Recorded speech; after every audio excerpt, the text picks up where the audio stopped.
Sumsel 24 jam hari ini. Mulai besok 12 Agustus 2021, Jembatan Musi 2 Lama akan ditutup selama 3 bulan guna serangkaian perbaikan. Untuk itu, Satlantas Polrestabes Palembang melakukan kontraflow arus lalu lintas dari arah Jalan Alam Syaratu Prawira Negara ke Keramasan melalui jembatan duplikat Musi 2. Selama 3 bulan ke depan, Jembatan Musi 2 Lama akan mengalami serangkaian perbaikan guna menjamin arus lalu lintas yang melalui kawasan strategis itu. Pihak Satuan Lalu Lintas Polrestabes Palembang menerapkan kontraflow arus lalu lintas dari arah Jalan Alam Syaratu Prawira Negara ke Keramasan menuju jembatan duplikat Musi 2.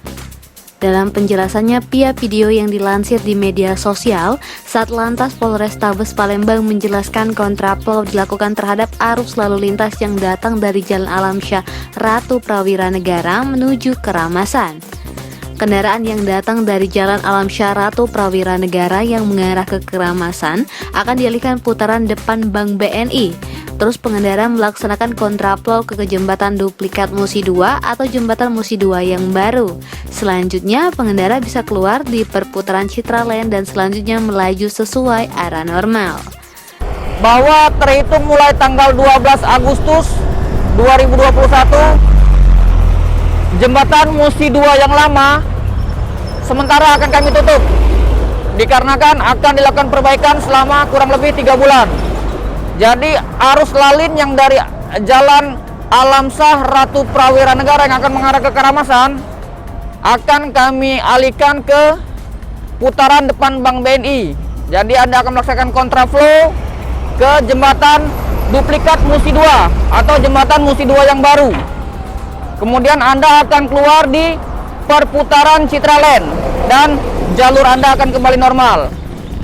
Sementara bagi pengendara yang datang dari arah Keramasan menuju seputaran Jalan Alam Syaratu Prawira Negara diharapkan berhati-hati. Dikarenakan adanya kontraflow dalam perbaikan jembatan Musi 2 yang lama, pihak Satlantas Polrestabes Palembang menghimbau warga selama perbaikan jembatan Musi 2 Lama tetap berhati-hati, tetap konsentrasi, jaga jarak, dan keselamatan.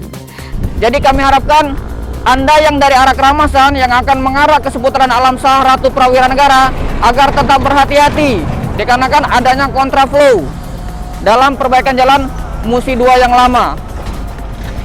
Tetap berhati-hati, tetap konsentrasi, jaga jarak, jaga keselamatan. Reporter Kurniawan, Palfresh.com. Pemirsa, toko oleh-oleh Kaos Nyanyas Palembang terus berinovasi dalam menghadapi situasi pandemi saat ini. Terbaru, Kaos Nyanyas Palembang mengenalkan jumputan series. Meski pengerjaannya dilakukan manual, motif jumputan tidak akan luntur meski dicuci berulang kali. Kaos Nyanyas Palembang selalu berinovasi untuk menghadirkan produk terbaik kepada konsumen. Kali ini, kaos khas oleh-oleh Palembang ini memperkenalkan jumputan series yang menjadi bagian dari edisi Wong Kito Keren. Manajer marketing Kaos Nyanyas, Muhammad Indriawan, mengatakan ide motif jumputan bersamaan dengan momen perayaan ulang tahun Kota Palembang pada Juni lalu. Kaos bermotif jumputan ini juga tergolong lengkap mulai dari kaos anak-anak, kaos dewasa, blus hingga jaket atau hoodie yang dijual mulai dari Rp125.000 hingga Rp230.000. Harga kaos ini sendiri sudah sesuai dengan proses pembuatannya. Pasalnya, motif jumputan bukan disablon melainkan melalui proses secara manual. Untuk itulah, setiap baju memiliki motif yang tidak akan sama karena pengerjaannya satu-satu. Meski demikian, konsumen juga tidak perlu khawatir motif tersebut akan luntur saat dicuci. Pihaknya memastikan motif tidak akan luntur karena proses pengerjaannya sudah dicuci sebanyak 7 kali. Nah, sekarang ini sebetulnya kita tuh ada tagline namanya Wong Kito Keren Series. Jadi Wong Kito Keren Series itu yang pertama sudah ngeluarin yang pertama tentang bahasa lokal. Nah, yang kedua ini kita buat WKK Series versi jumputan. Ini yang kedua ini namanya WKK Series jumputan. Kalau untuk WKK Series ini kita ada yang pertama itu kaos dewasa cowok, yang kedua itu ada kaos blus untuk cewek dan jaket hoodie, dan satu lagi itu kaos anak-anak.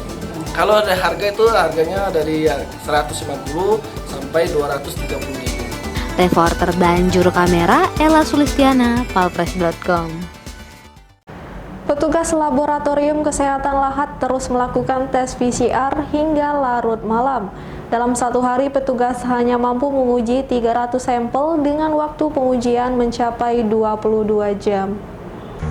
Dengan menggunakan alat pelindung diri yang lengkap, petugas laboratorium kesehatan Lahat terus melakukan pengujian hasil tes PCR yang didominasi karyawan perusahaan. Dalam satu hari, petugas hanya mampu melakukan 300 tes PCR karena untuk ekstraksi sampel tersebut membutuhkan waktu yang cukup lama.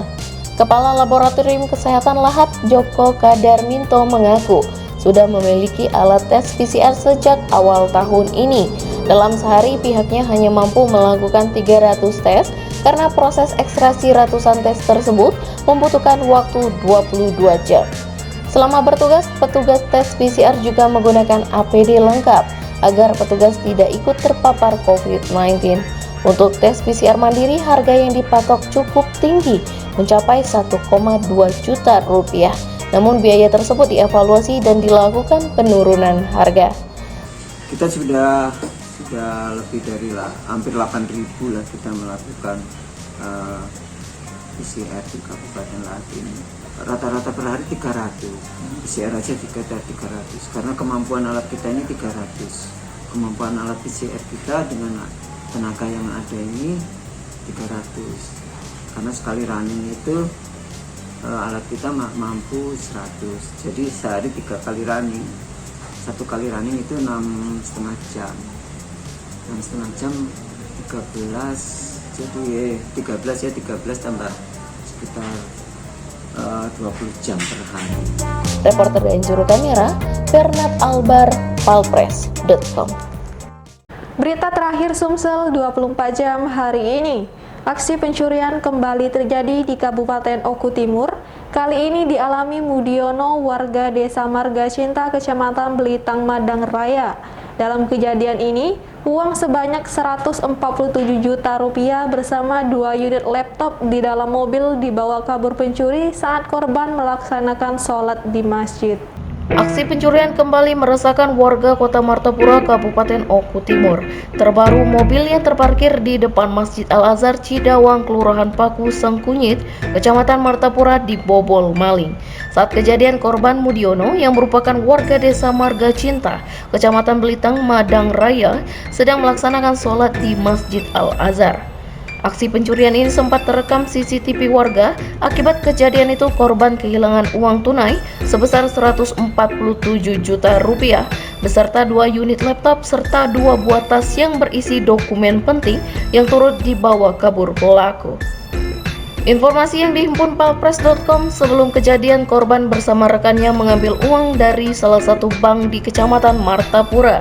Dengan mengendarai mobil Toyota Avanza putih, korban singgah ke masjid untuk sholat. Usai sholat, korban mendengar suara alarm mobil menyala dan langsung melihat pintu depan mobil sudah dalam kondisi terbuka. Atas kejadian itu, korban langsung melapor ke Polsek Martapura. Kapolres Oku Timur melalui Kasat Reskrim AKP Apromiko SIK MH membenarkan kejadian pencurian tersebut. Saat ini pihaknya sedang melakukan proses penyelidikan bersama Polsek Martapura. Reporter dan juru kamera Arman Jaya, palpres.com. Demikianlah berita Sumsel 24 jam hari ini.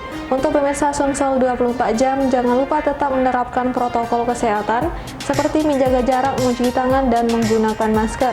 Saya Sri Devi, sampai jumpa.